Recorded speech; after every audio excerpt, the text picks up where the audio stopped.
Hi, my name is Kevin. This is my sister. Hi, my name is Anna. Today we're going to do an experiment called Straw Wheels. You will need a book and straws. So first, get your book and try moving it on a... First, get your book and move it on a table.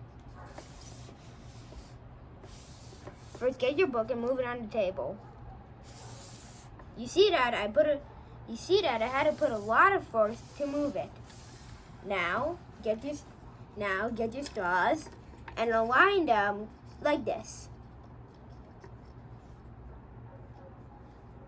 Now take your book, put it on the straws, and then move it.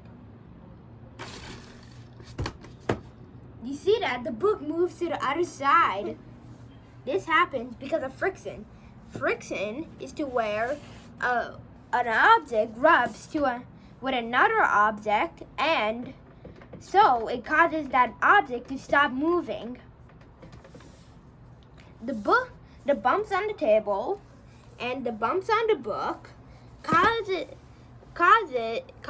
you to have to put more force to move it.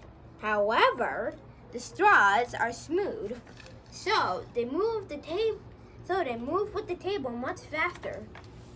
And if you put the book on top, it also does the same thing. Thanks for watching my video. Please subscribe to my channel, Smart Science Kid. Bye for now. See you soon. Bye!